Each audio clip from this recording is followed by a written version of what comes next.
Are you Crystal Joy? And based on some of the information in the pre-sentence report, I want to have Ms. Julian tested also before we go forward with sentencing. Ms. Julian, have a seat in the jury box. We're going to have a drug test done.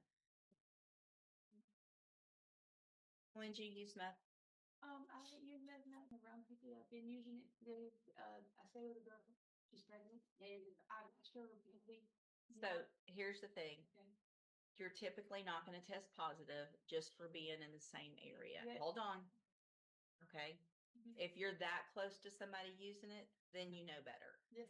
And there's already an issue because you're here for a sentencing in clause number 25 DCCR 1393. And you've already have been on probations, felony probations that have been revoked. And in addition, you deny that you even knew what was going on the day. And so you denied the offense.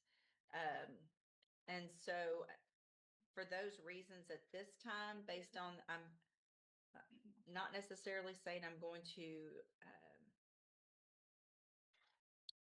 not accept the plea agreement, but what I am going to do is I'm going to raise your bond in your case today, and I'm going to raise it to $50,000. The judge did not reject the plea agreement outright, but the decision to raise the bond to $50,000 clearly shows how the court now views the situation. When a defendant appears in court for sentencing and the judge suspects possible substance use, especially when there is a history of probation violations, it raises serious concerns about the defendant's compliance with court conditions and their overall credibility before the court. Weeks for sentencing. I'm not going to sentence someone if I think they're under the influence. We've already got, I feel like, maybe not. Hold on. Can they do a substance abuse evaluation in custody? Oh, yes, ma'am. How long would that take? We can get it done this week. Should be able to get it done this week. All right, so I'll reset the case 2 weeks. We'll get a substance abuse evaluation taken care of, and then if there's any recommendations based on that, then we will get that taken care of. Yes, if you make that $50,000 bond, Mm. a condition of it is that you have to wear a drug patch Yes, at ma'am. all times. Yes, ma'am. I don't care who you're around, what you're doing. If it Yes, ma'am. tests positive, I'm going to have to assume that it's because you're using. Yes, ma'am. So if you're living somewhere where people are using methamphetamine, you ought to not be living there. Yes, ma'am. Understood? Yes, ma'am. Go back with the bailiff. You, Alexander Thornton? Just a second. And will your client waive the formal reading of the indictment? Yes, ma'am. Mr. Thornton, in cause number 24, DCCR 0323, you're charged with the second-degree felony offense of fraudulent use or possession of a credit or debit card in an amount between 10 and 50, and that's from September 23rd of 2023. And how do you plead to that charge? Guilty or not guilty? The judge is clarifying something many people misunderstand about plea bargains. A guilty plea is not supposed to be conditional on whether the deal feels good enough. Legally, a plea of guilty means the defendant is admitting responsibility for the crime. When someone appears uncertain and suggests they will plead guilty only if the outcome benefits them, it raises concerns about whether the plea is truly voluntary and based on an admission of guilt, rather than simply a strategy to avoid a harsher sentence. Okay, so you signed some paperwork here with your attorney, Mr. Barrington, for a plea of guilty with an exchange for a plea bargain. Is that not what you want to do? Yeah, yes, ma'am. Depending on what the my back time was. So here's the thing. First of all, first thing is either you did it or you didn't Yes, do it. You don't get to say I did it, but only if I get a great deal and whatever. Either you did or you didn't. So if you want me to accept a plea agreement, you either take responsibility or we can have a jury trial. I mean, Your Honor, is that, I have a moment with my client? yeah, sure. Because it looks like this is for that there's some credit that he will receive, but I'm going to make sure everybody knows if it's a plea for TDC that he's got to go into custody. Yes, ma'am. Okay, all right, I'll hold it for a minute. Thank you. Let's see, back on the record with Mr. Thornton. Mr. Barrington, are y'all ready to proceed? Your Honor, I am. Is that I'm going to need to make a record with my client. Sure. If I may. Mr. Thornton, would you please state your name for the record? Alexander Thornton. Okay, now, sir, a couple couple weeks ago, the state made a plea offer to us of 3 years in the institutional division of the Texas Department of Criminal Justice. Is that correct? Yes, sir.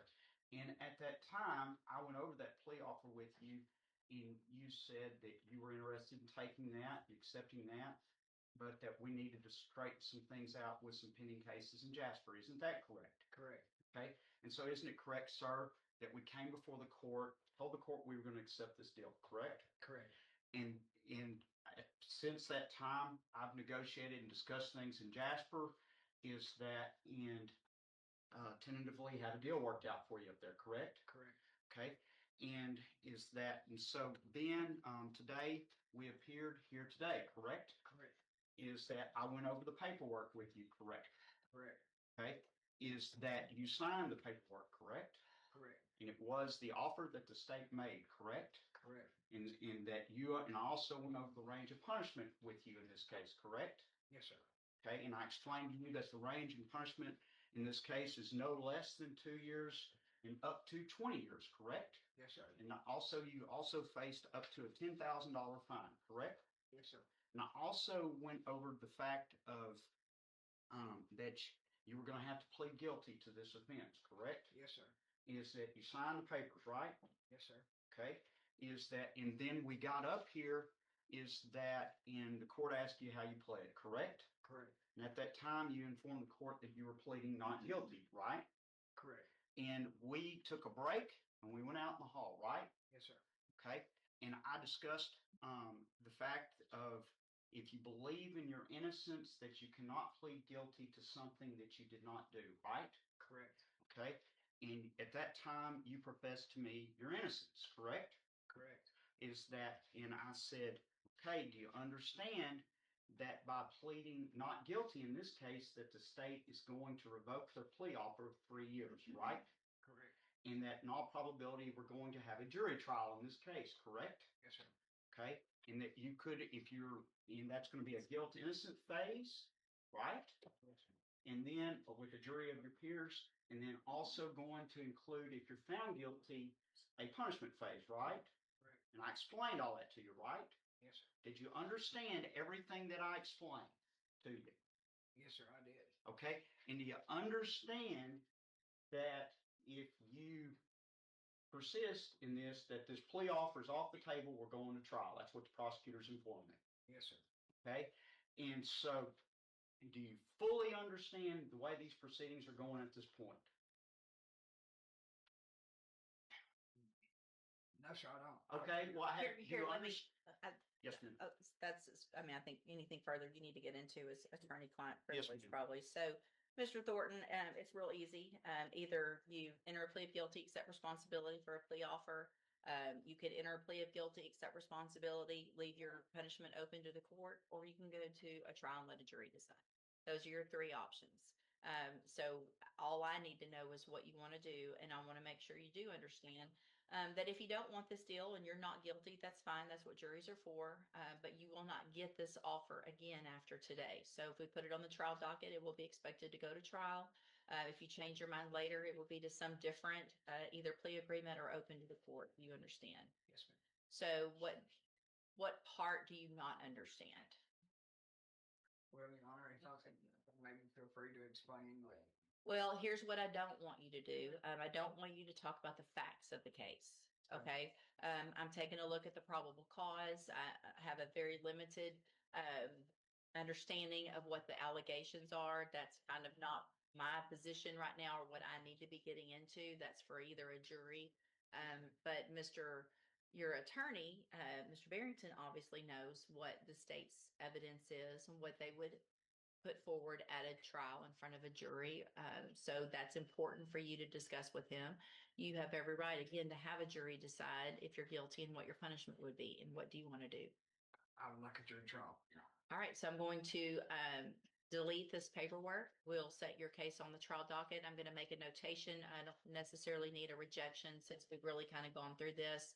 There will be a notation of what this offer was. And again, that offer's off the table after today, and we'll get your case on the trial docket. Mr. Barrington will begin preparation for trial. All right, you're free to go. Thank you. Thank you, Your Honor. May we be excused? Yes, sir. What unfolded in this courtroom session illustrates two very different but equally important moments in the criminal justice process. The hearing begins with a sentencing proceeding involving Crystal Joy Julian. Sentencing hearings typically occur after a defendant has already entered a plea or been found guilty. At that stage, the court's role is to determine the appropriate punishment based on the offense, the defendant's criminal history, and recommendations contained in the pre-sentence report. But before the court can even reach that stage, the judge notices something concerning about the defendant's condition in court. Based on observations in the courtroom and information in the pre-sentence report, the judge raises the possibility that the defendant could be under the influence of drugs. That concern immediately changes the direction of the hearing. In criminal court, a defendant appearing impaired during sentencing raises serious questions about compliance with court conditions and whether the individual is capable of meaningfully participating in the proceeding. Because of those concerns, the judge orders a drug test before moving forward. During the exchange, the defendant suggests that she may have been around someone using methamphetamine, implying that proximity, not personal use, could explain any potential exposure. The judge responds firmly, explaining that simply being around someone using drugs is not a sufficient explanation. From the court's perspective, knowingly placing oneself in environments where illegal drug use is occurring still demonstrates poor judgment and a failure to comply with expectations placed on someone facing sentencing. It also raises an important question about the realities of the justice system. When facing years in prison, would you accept a plea deal or take your chances with a jury? If you found this courtroom breakdown insightful, make sure to like the video, share your thoughts in the comments, and subscribe.